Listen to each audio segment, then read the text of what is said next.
నమస్కారం, welcome to I dream. ధర్మ మార్గం విత్ విజిత కార్యక్రమానికి స్వాగతం.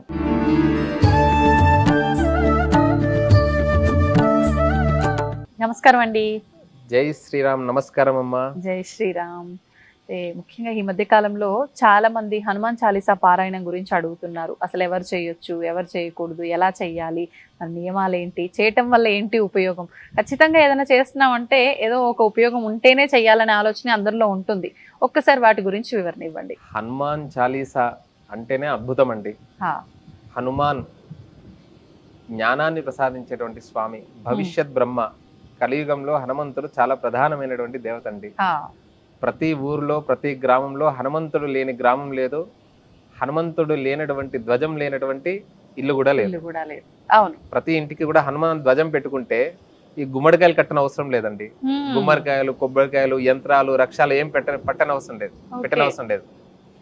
భూత పిశాచన్ని కట్టనహియావై మహావీర జబనామ సునావై నాసై రోగహరై సబ పీర జపత నిరంతర హనుమత వీర. జయ హనుమాన్ జ్ఞాన గుణ సాగర జయ కపీశతిహు లోక ఉజాగర. ఎవరంటేనే రామదూత, శ్రీరామదూతనంట. ఆయన ఆరాధిస్తే ఇప్పుడు అన్నీ కూడా ప్రయోగాలని, భూతమని, భయమని అవి ఇవి కూడా అకాలంగా వెళ్తున్నారు. వాళ్ళకి ఏదో మీ కుటుంబంలో ఏదో జరిగింది, మీ వాళ్ళు 3 generations వాళ్ళు ఎవరో మిమ్మల్ని పట్టించారు, ఇలా అనేకంగా చెప్తున్నారు పాపం మహానుభావులంతా కూడా.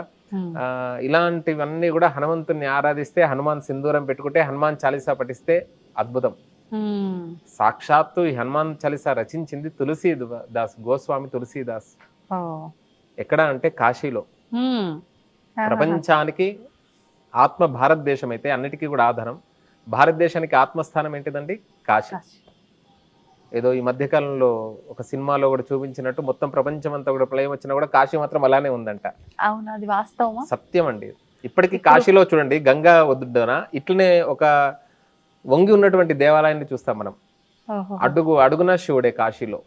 అంటే ఇప్పుడు ఎన్ని యుగాల నుంచి ఉంది? యుగాల నుండి ఉన్నది కాశీ. మోక్షపురి అండి కాశీ. అక్కడికి అడుగు పెట్టి వచ్చినటువంటి వారికి అద్భుతం అండి. అసలు కొన్ని కోట్ల యాగాలు చేసినటువంటి ఫలితం వస్తుంది. కాశీలో ప్రధానంగా చూడవలసినటువంటివి అంటే హనుమాన్ చాలీసాకు దానికి చాలా దగ్గర సంబంధం ఉంది. విశ్వేశం మాధవం డుంఢిం దండపానించ భైరవం వందే కాశీం గుహాం గంగాం భవానీం మణికర్ణికాం. అసలు అంత్యకాలంలో కాశీకి వెళ్లే వాళ్ళని చూస్తుంటాం. కనీసం 9 నెలలు ఉండన్నారు, అది కూడా వీలు కాదు. 9 రోజులు ఉండమన్నారు, అది కూడా కాదు. కనీసం 3 రోజులన్నా 3 రోజులు కూడా ఉండడం ద్వారా ఏ క్షేత్రాలు అక్కడ దర్శించాలి అంటే విశ్వేశ్వరుడు, మాధవుడు. విశ్వేశ్వరుడు అంటే విశ్వనాథుడు, బాబా విశ్వనాథన్ అంటారు. మాధవుడు బిందు మాధవుడు. ఇట్లా పంచమాధవ క్షేత్రాలు ఉన్నాయి. అక్కడ బిందు మాధవుడు. డుండిం గణపతి వస్తాడు, డుండి గణపతి. దండపాని ఎవరికి తెలియని రహస్యం, కాలభైరవుడు అనుమతి ఉంటేనే కాశీలో అడుగు పెడతాం మనం. ఆ కాలభైరవుడు పక్కనే దండపాని ఉంటారు. అక్కడ కాలభైరవుడి దగ్గర అడగాలి మనం, దండపాని ఎక్కడ ఉంది. దండపాని అంటే ఎవరు? యమధర్మరాజు అండి. యమ బాధలు పోతాయి అక్కడ ఒక కర్రతో కొట్టించుకోవాలి కాశీలో. ఇంకా మనకు మంచి ఆరోగ్యం కలుగుతుంది. కాలభైరవుడే మొట్టమొదటిగా కాశీకి వెళ్ళిన తర్వాత కూడా కాలభైరవుడు దర్శనం చేసుకోవాలి. మొదటగా విశ్వేశ్వరుడి కన్నా కూడా ముందుగా కాలభైరవుడు అనుమతి ఉంటేనే మనం అక్కడికి వెళ్తామంటే, లేకపోతే ఫ్లైట్ అక్కడికి వెళ్ళి మళ్ళీ తిరిగి ఇక్కడికి వచ్చేస్తుంది. అట్లా వచ్చిన వాళ్ళు చాలా మంది ఉన్నారు. నేను చాలా సార్లు వెళ్ళినప్పుడు కూడా మేము చాలా మందితో వెళ్ళడం జరిగింది. ఒకరు అలా వచ్చారు మా బ్యాచ్ లో, ఒకరు మళ్ళీ తిరిగి వాళ్ళకి ఏదో వార్త వచ్చింది ఇక్కడికి వచ్చేస్తారు. అందుకనే చాలా కాశీకి వెళ్ళేటప్పుడు కాలభైరవుడిని స్మరించాలి. టైం అంటాం కదా, దేవరాజ సేవ్యమాన పావనాంఘ్రి పంకజం వ్యాలయజ్ఞ సూత్రమిందు శేఖరం కృపాకరం నారదాది యోగి బృంద వందితం దిగంబరం కాశికాపురాధినాథ కాలభైరవం భజే. కాశికా పురానికి అధినాథుడు. ఉదయం అంతా కూడా కాలభైరవుడు, రాత్రంతా వారాహి మాత. మనం సరాసరి ప్రయోగం చేయకూడదు అమ్మవారిని చూస్తామని. మళ్ళీ అందుకనే ఉగ్రదేవతలు అంటే కొన్ని దేవతలను మనం సరాసరి ఆరాధించకూడదు అంటారు, కేవలం దర్శనం చేత. కేవలం నమస్కారం చేసుకుంటే చాలు. కానీ కాలభైరవుడి దగ్గరకు మాత్రం గర్భాలయంలోకి వెళ్ళొచ్చండి. ఆహా. అక్కడ సింధూరం అంటే హనుమంతుడి సింధూరం ఎట్లుంటుందో అవునవును. అసలు విచిత్రం ఏంటిదంటే ఇక్కడ గణపతియా నేను అదే అడగాలనుకుంటున్నా. హనుమంతుడు వారా గణపతి అనేది అర్థం కాదు. ఈ హనుమాన్ చాలీసా నుండి మనం బయటకు వెళ్ళాము, హనుమాన్ చాలీసాలోనే ఉన్నాము. కానీ హనుమాన్ చాలీసాకి కాశీకి చాలా దగ్గర సంబంధం ఉంది. తులసీదాస్ అక్కడే కదా రచించినటువంటిది తులసి మానస్ చరిత్ర ఏదైతే ఉందో, రామాయణం, తులసి రామాయణం అనేటువంటిది. అట్లా అక్కడ గణపత తెలియదు, గణపతులు కూడా సింధూరం వేస్తారు. ఇలా గణపత లేకపోతే హనుమంతుడా ఇద్దరు ఒకే ఫలితాన్ని ఇస్తారండి. కలియుగంలో కలవు కపి వినాయక అని అన్నారు అన్నట్టు. మీరు నార్త్ ఎక్కడికి వెళ్ళినా సరే, మధ్యప్రదేశ్ ఎక్కడికి వెళ్ళినా సరే సింధూర వర్ణం ఉంటారు. మీరు గేట్ నెంబర్ 1 నెంబర్ నుండి వెళ్ళేటప్పుడు అక్కడ సాక్షి గణపతి అని ఉంటారు. తర్వాత వచ్చేది గేట్ నెంబర్ డుండి గణపతి, చింతామణి గణపతి, ఇది కేదార్ ఘాట్ కి వెళ్లే ముందు ఉంటుంది. మొత్తం అలా ఎంతమంది గణపతులు? 56 గణపతులు. మృత్యుంజయ దేవాలయం ఉంటదండి. అక్కడ బావిలో ఒక రవ్వంత నీరన్నా తాగి రావాలి. మృత్యుంజయ దేవాలయం. అక్కడ ఎవరికైనా మృత్యు బాధలు ఉంటే, అంటే ఇంకా వైద్యులు కూడా కష్టం అని అంటే, కాశీకి వెళ్ళి బతికినటువంటి వాళ్ళు ఉన్నారండి. అద్భుతం. అసలు కాశీలో అడుగు పెట్టడం అంటే యోగం అండి. అంటే అక్కడికి వెళ్ళిన తర్వాత ఏమిటి అంటే, ఈ ఎట్లా అంటే కల్పవృక్షం దగ్గరికి వెళ్ళేసి నాకు ఒక కప్పు కాఫీ అడిగినట్టు ఉంటుంది. యథా యోగ్యం తథాకురు, నాకు ఏది భవిష్యత్తులో మంచో అది ప్రసాదించు, మరల నీ యొక్క కాశీవాసం చేసేటువంటి అదృష్టాన్ని అంత్యకాలంలో కలిగించు స్వామి అని అన్నారు. విచిత్రం ఏంటిదంటే అంత్యకాలంలో కూడా చాలా మంది వెళ్ళి అన్ని వదిలిపెట్టి, కొన్ని వేల కోట్లు వదిలిపెట్టి వెళ్ళిన వాళ్ళు ఉన్నారు. వాళ్ళు ఇక్కడ వాళ్ళ పిల్లల్ని చూడడానికో దేనికో వచ్చి పాపం ఇక్కడనే రాసిపెట్టలేదు. అట్లా ఉంటాయి, కొన్ని ఉంటాయి అన్నట్టు. అంటే కోరికలతోని కాశీకి వెళ్ళకూడదు. కాశీకి ఈ జన్మ ప్రసాదించే అవసరం. ఎన్ని జన్మలలో చేస్తే ఒక గుండె కానివ్వండి, ఒక లివర్ కానివ్వండి, కిడ్నీస్ కానివ్వండి, మనం ఎన్ని పెడితే వస్తాయండి. మంచి జీవితం ఇచ్చిండు, మంచి లైఫ్ ఇచ్చిండు భగవంతుడు. ఆయనే పరమేశ్వరుడే కదా. చాలా జీవితానికి ఆయన దర్శనమే యోగం. అట్లా దండపానించ భైరవం వందే కాశీం గుహాం గంగాం, గంగా అమ్మవారిని, భవానీ మణికర్ణికం. గంగా స్నానం అవకాశం ఉంటే 3 రోజులు చేయాలి తప్పకుండా. మణికర్ణిక స్నానం మాత్రం ఖచ్చితంగా చేయాలి. మధ్యాహ్నం 12 గంటలకు సంకల్పం చెప్తారు అక్కడ. మణికర్ణిక 12 గంటలకు చేయాలి అని అంటారు. అట్లా ఆ ఘాట్ సెక్షన్ లోనే ఎందుకు చెప్పుకుంటూ వచ్చానంటే, అక్కడ దాదాపు 84 ఘాట్లని, కొంతమంది 365 అంటారు. కానీ ప్రధానంగా ఆ ఘాట్ల దగ్గరనే తులసి ఘాట్ అని ఉంటుంది. అక్కడ తులసి దాసు సిద్ధి పొందినటువంటి స్థలం. నిజంగా కాశీలో సిద్ధి పొందితే ఇంకా సాక్షాత్తు పరమేశ్వరుడే, ఎవరో కాదు తులసిదాస్, సాక్షాత్తు వాల్మీకి అవతారమే. అక్కడ హనుమాన్ చాలీసా, సంకట మోచన్ హనుమాన్ టెంపుల్, కొన్ని వేల వేల వేల కోతులు ఉంటాయండి. ఖచ్చితంగా కాశీకి వెళ్తే సంకట మోచన్ హనుమాన్ దేవాలయం దర్శనం చేసుకోవాలి. ఎవరిని ఏమనదు. వేల మంది ఉంటారు అక్కడ. మొత్తం కంటిన్యూగా ఈ తులసి రామాయణము, తర్వాత ఈ హనుమాన్ చాలీసా పారాయణం జరుగుతూ ఉంటుంది. అంత మహిమాన్వితమైనటువంటిది హనుమాన్ చాలీసా. కాశీకి వెళ్ళి హనుమాన్ చాలీసా చేస్తే ఎంత ఫలితం, అక్కడ పారాయణం చేస్తే చాలా మంచి ఫలితం. చాలా మంచి ఫలితం. ఎక్కడైనా చేయొచ్చు హనుమాన్ చాలీసా. అక్కడ ఆ సంకటమోచన హనుమాన్ దర్శించుకొని, ఇక్కడ భారతదేశంలో ఏ మూలలో ఉన్నా సరే, ప్రపంచంలో ఎక్కడున్నా సరే చూడండి, వరల్డ్ వైడ్ గా ప్రపంచవ్యాప్తంగా చిన్న పిల్లలు కూడా, మాటలు వచ్చినటువంటి వారు కూడా శ్రీ గురు చరణ సరోజరజ నిజమన ముకుర సుధారి దోహలు అంటారు అన్నట్టు. 40 అంటే చాలీసా అన్నట్టు. అట్లా గురుచరణ సరోజరజ. గురువు ఎవరండి? హనుమంతుడే కదా. బంటురీతి కొలువు ఇయవయ్య రామ అని అంటాం కదా. శ్రీ గురుచరణ సరోజరజ అంటే ఆ చరణాలలో ఉండేటువంటి సరోజ అంటే పద్మముల అంటే ఏదైతే పుప్పొడి ఉంటుంది కదండి. ఒక అద్దాన్ని శుభ్రం చేయాలంటే ఏదో పొడి తీసుకొని శుభ్రం చేయాల్సిందే కదా. అట్లా మన మనస్సును శుద్ధి చేసుకోవాలంటే ఆయన పాదాలను పట్టుకొని ఆ పాద ధూళి ఏదైతే ఉందో దాని ద్వారా శుద్ధి చేసుకుంటే అప్పుడు అనుగ్రహం కలుగుతుంది. శ్రీ గురుచరణ సరోజరజ నిజ మన ముకుర సుధారి వరణౌ రఘువర. ఎందుచేతనంటే ముందు శుద్ధైతే గాని రాముని అర్చించలేం కదా. రఘువర శ్రీ గురుచరణ సరోజరజ నిజమన ముకుర సుధారి వరణౌ రఘువర విమల యశ జోదాయక ఫలచారి. ఎందుకు అనంటే విమల అంటే శుద్ధమైన, స్వచ్ఛమైన అర్థం అన్నట్టు. జోదాయక నాకు ఇస్తున్నా, ఏమి ఇస్తున్నాడు? ఫలచారి, ధర్మార్థ కామ్య మోక్షాలను ఇస్తున్నాడు. మానవుడే కదండి, ఇలాంటి ఫలితాలను ఇస్తుండే. అలాంటి బుద్ధిహీనతను అంటే అనేక అర్థాలు ఉన్నాయి. బుద్ధిహీనత ద్వారా లభించింది కదా. అవును. అలాంటి స్వామి బుద్ధిహీనతను జానికే సుమిరో పవన కుమార్ బలబుద్ధి విద్యాదేహు ఇవన్నీ కలిగించేటువంటి స్వామి. ఆయన ఆరాధిస్తే ఋగ్వేదంలో పండితుడు, యజుర్వేదంలో పండితుడు, సామవేదం వచ్చు. లక్ష్మణుడితో అంటాడు, నువ్వు చాలా జాగ్రత్తగా మాట్లాడు హనుమంతుడితోని. ఋగ్వేదం నేర్చుకున్నటువంటి వారు చాలా క్రమంగా మాట్లాడతారు, యజుర్వేదం వచ్చినటువంటి వారు చాలా స్పష్టంగా మాట్లాడతారు, సామవేదం అధ్యయనం చేసినటువంటి వారు గానం అంటాం కదా, మంచిగా పాడతారంటారు కదా. అట్లా ఇతను ఈ 3 వేదాలు వచ్చు, నవ వ్యాకరణ పండితుడు. అందుకనే సీతా అమ్మవారి దగ్గరికి ఇప్పుడు తెలియని వ్యక్తి దగ్గరికి మనం ఏ విధానంగా వెళ్తాం, ఏ విధానంగా మనం నమ్మిస్తాము.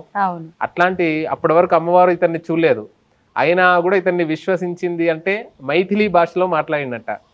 మిథిలా నగరం కదా అమ్మవారిది, కాబట్టి నవ వ్యాకరణం వచ్చినటువంటి వాడు ఏ భాషనైనా కూడా నేర్చుకోగలుగుతాడు. అలా హనుమంతుని ఆరాధిస్తే మంచి బుద్ధిర్ బలం యశో ధైర్యం నిర్భయత్వ మరోగత. రేపు మరుక్షణము మరోరోజు ఏదైనా కానీ భయం లేకుండా జీవిస్తామంట, అంత ధైర్యం ఉంటుంది. నిర్భయత్వ మరోగత, ఆరోగ్యం కలుగుతుంది. అజాడ్యం, ఏ పనులు కూడా జాడ్యం కావు, అన్ని పనులు అవుతాయండి, ఆలస్యం అవ్వవు, ఆటంకాలు ఉండవు. ఖచ్చితంగా నేనే సాక్ష్యం.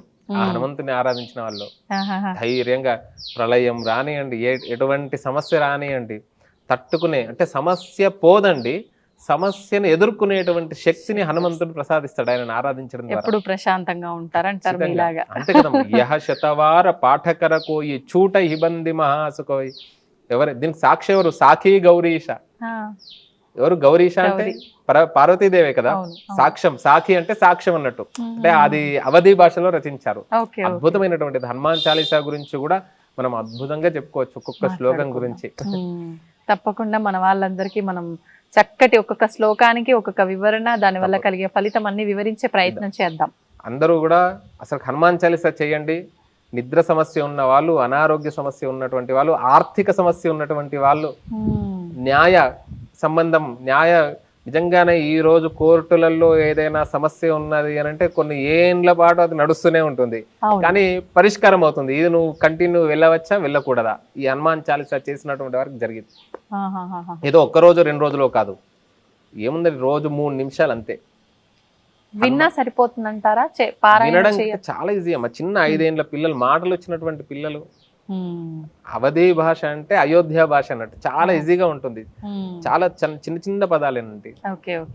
చాలా అంటే 1-2-3 రోజుల పాటు చేస్తే ఆటోమేటిక్ గా అది అలవాటు అయిపోతుంది కాబట్టి వారం 10 రోజులు అలవాటు చేసుకుంటే కంటిన్యూ చేసుకోండి. ఉదయం ఒకసారి, సాయంత్రం ఒకసారి చేసుకుంటే తులసీదాస సదా హరిచేరా కీ జైనాథ హృదయ మహడేరా. అంత గొప్పనైనటువంటిది. అసలు ఎంత ఎనర్జెటిక్ గా మాట్లాడుతున్నారు మీరు హనుమాన్ చాలీసా టాపిక్ వచ్చేసరికి. జయ హనుమాన్ జ్ఞాన గుణ సాగర జయ కపీశతి లోక ఉజాగర రామదూత అతులిత బలధామ అంజని పుత్ర పవన సుతనామ మహావీర విక్రమ భజరంగి కుమతి నివార సుమతి కేసంగి కాంచన వరణ విరాజ సువేశ కానన కుండల కుంచిత కేశ. అద్భుతమైనటువంటిది. చాలా సంతోషం. శంకర సువన కేసరి నందన తేజ ప్రతాప మహాజగవందన. వజ్రాంగుడు అండి అనే. ఇప్పుడు బజరంగ్ అంటారు, వజ్రం లాంటి శరీరం కలిగినటువంటి వాడని. బజరంగ్ అంటే వజ్రాంగదుడు కాబట్టి అంగం అంటే శరీరం కదా, అట్లా అంతటి గొప్ప స్వామిని. నేను కొన్ని వేల సార్లు హనుమాన్ చాలీసా చేశాను. ఇప్పటికీ నాకు ఎప్పుడు ఖాళీ ఉన్నా కూడా ఈ హనుమాన్ చాలీసానే తిరుగుతూ ఉంటుంది, హనుమాన్ చాలీసానే చేస్తూ ఉంటాను. అట్లా సంకటమోచన దగ్గర కూడా నమస్కారం చేసుకున్నాను. నాకు భవిష్యత్తులో కూడా 1,00,000 మందితోని హనుమాన్ చాలీసా చేయాలని కోరిక. ఇదే నాద మండపంలో ప్రతి పునర్వసు పునః వసు సంపద అంటారు కదా, అట్లా ప్రతి ఇంట చేస్తూ ఉన్నాను, ప్రతి ఇంటికి వెళ్తున్నాను. ఎంత చేస్తుంటారు ఇప్పటికి సుమారుగా? ఇప్పటికి కొన్ని వేల సార్లు అయిందమ్మా. మరలా ఇంటింట హనుమాన్ చాలీసా అని ఇప్పటికి 150 ఇండ్లు పూర్తయినాయి. ఇప్పుడు గ్రామాన రామనామం అని ఏం ఛార్జెస్ లేవండి, మేమే వెళ్తాము. మాకు ఒక ఏంటిదంటే వెహికల్ అవైలబుల్, అంటే అది కూడా మా ఖాళీ టైంలో వెహికల్ ఇస్తే సరిపోతుంది. వెళ్ళి హనుమాన్ చాలీసా గ్రామంలో చేయడము, అక్కడ వాళ్ళకి అలవాటు చేసి రావడం. సిటీలో పట్టణాల్లో అంటే అందరికీ మాధ్యమాలు ద్రవ్యం ఉంది, అన్ని చేసుకోగలుగుతారు. గ్రామాల్లో ఏంటిదంటే మన యొక్క సనాతన ధర్మ రక్షణకై వెళ్ళడం చాలా అద్భుతం. ఇప్పుడు మరలా అలా మీ అందరి ఆధ్వర్యంలో 1,00,000 మందితోని భవిష్యత్తులో హనుమాన్ చాలీసా ఒక 3 సంవత్సరాల్లో తప్పకుండా చేద్దాం. ప్రతి తప్పకుండా సంవత్సరం అండి, ఒక సంవత్సరం 1000 మంది, మరల సంవత్సరం 10,000 మంది, ఉమ్, ఇట్లా 3 సంవత్సరాల్లో 1,00,000 మందితోని 2030-31కి కేవలం లోక రక్షణార్థం అందరికీ హనుమాన్ చాలీసా రావాలని. ఆ, నిజంగా చాలా మంచి ఆలోచన. అంతే. నేను అంటే బాగా ద్రవ్యం ఉండేటువంటి వాళ్ళ దగ్గరికి వెళ్ళొద్దని కాదు, వీలైనంతగా చిన్న చిన్న కుటుంబాలు ఉంటాయి కదండి, అవును అవును. ఏదో నర్సరీ చేసే వాళ్ళు, చిన్న చిన్న వాళ్ళు ఉంటారు కదా, అంటే వాళ్ళంతా కూడా అక్కడికి వెళ్ళడం, ఒక ధ్వజం ఇవ్వడం, మీరు ఇంటికి ధ్వజం పెట్టుకోండి, ఉమ్, హనుమాన్ చాలీసా చేయండి, శ్రీరామ జయ రామ జయ జయ రామ చేయండి, ఓకే. వీలైనంతగా మన యొక్క స్వధర్మంలో ఉండండి, మన హిందూ ధర్మంలో ఉండండి, సనాతన ధర్మంలో ఉండండి, ఉమ్, వేరే మాయ మాటలు ఏమీ నమ్మకండి. చాలా మంది మన మీద దాడి జరుగుతున్నది అవును. కాబట్టి మన ధర్మాన్ని రక్షించాలి అని అంటే హనుమంతుని ఆరాధించాలి, వేరే మార్గము లేదు. ఎవరైనా ఆడపిల్లలు వింటలేరంటే కూడా వాళ్ళకి హనుమాన్ చాలీసా అలవాటు చేయండి, ఖచ్చితంగా వింటారు, మారుతారు హనుమాన్ చాలీసా. ఉమ్, ఇదే మేము మాధ్యమం ద్వారా ఇన్ని వేల మందికి మేము వెళ్ళలేం కాబట్టి మా ఐ డ్రీమ్స్ కుటుంబం ద్వారా, భక్తి మార్గం ద్వారా అందరూ కూడా, ప్రతి ఒక్కరు కూడా ప్రతి ఇంట హనుమాన్ చాలీసా చేయవలసిందిగా సవినీయంగా మేము కోరుతూ, ఆ రామదూత హనుమంతుడి యొక్క అనుగ్రహం ద్వారా ఆచంద్రార్కం వంశాభివృద్ధి గోత్రాభివృద్ధి జరగాలని కోరుకుంటున్నాం. చాలా సంతోషం అండి, చాలా చాలా సంతోషం. నిజంగా మనం ఎప్పటి నుంచో అనుకుంటున్నాం హనుమాన్ చాలీసా ఒక సిరీస్ చేద్దాము అని చెప్పి, నిజంగా ఆ గడియలు రానున్నాయి అనుకుంటా అతి త్వరలోనే. అతి త్వరలో అద్భుతంగా చేద్దాం, అద్భుతంగా దాదాపు 40 ఎపిసోడ్స్ చేద్దాం తప్పకుండా హనుమాన్ చాలీసా. తప్పకుండా తప్పకుండా. జై ధన్యవాదాలు. శ్రీరామ్. జై Sriram. And for more videos, Please subscribe to iDream. Please subscribe to iDream. Please subscribe iDream. And please subscribe to iDream. For more videos, subscribe to iDream. please like, share, and subscribe to the channel. Congratulations, iDream. subscribe to iDream. Subscribe to iDream. So subscribe to iDream Media. iDream team అందరికి huge congratulations. Please subscribe iDream Media. Please subscribe to iDream. Subscribe iDream. Please subscribe to iDream. iDream అంటే నా కళల ఛానల్ను subscribe చేసుకున్న నోరు తిరుగుతలేదు, మీరైతే గంట గుర్తు కొట్టండి. For more such videos, please subscribe to iDream. Subscribe to iDream. Please subscribe to iDream. Please subscribe iDream Media. Please do subscribe to iDream. Please subscribe to iDream Media. For best entertainment and information please subscribe iDream. And don't forget to subscribe to iDream.